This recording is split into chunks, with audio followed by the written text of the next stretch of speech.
20 miles is a great number of miles. Mm-hmm. Going from 20 to 25 gets exponentially harder. And from 25 to 30 miles in a day gets exponentially harder. But 20 miles a day can actually be peaceful, relaxed, and very comfortable. And safe. And like safe. You can still have something in the tank in case something happens where you have to go further.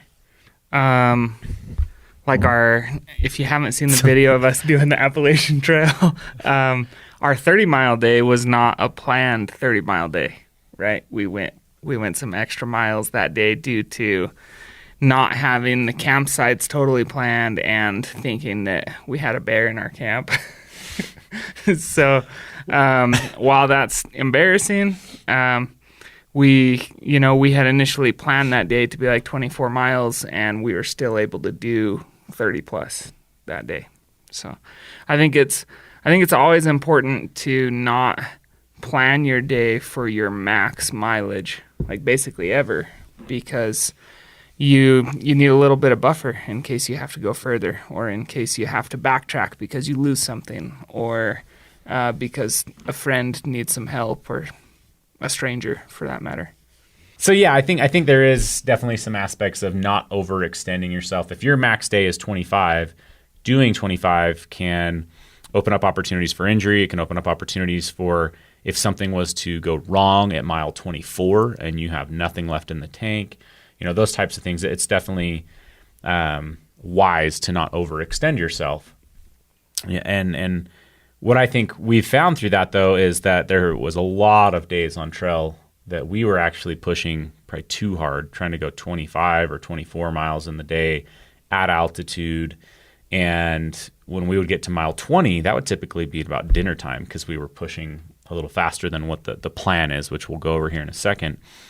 And it was like, man, if we stopped right now, like that'd be so relaxing, so nice. Like my feet could stop hurting or whatever it was. And so I think 20 miles is very doable for a lot of people if you understand how we choose to do 20 miles.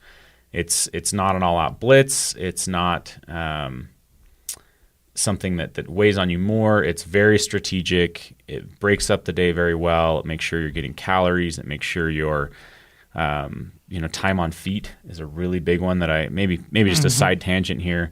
I learned a pretty valuable lesson last year when I was hiking with my brother. In fact, it was on this hike, for those of you watching, where I took this photo. I have no idea if you're going to be able to see that, but it's out in the San Juan Mountains, and I was hiking with my brother who was not as conditioned as me, and we needed to do 13 to 14 miles that day. And at 13,000 feet.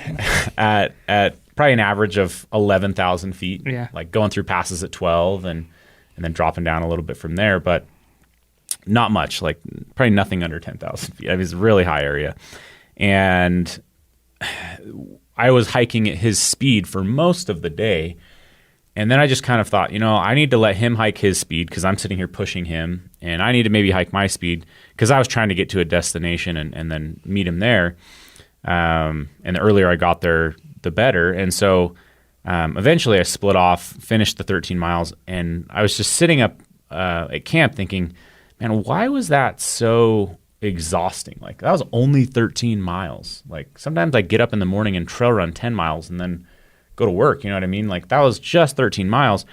But when I thought about it, it was like, but it took us all day long, meaning I was on my feet with the pack on all day long.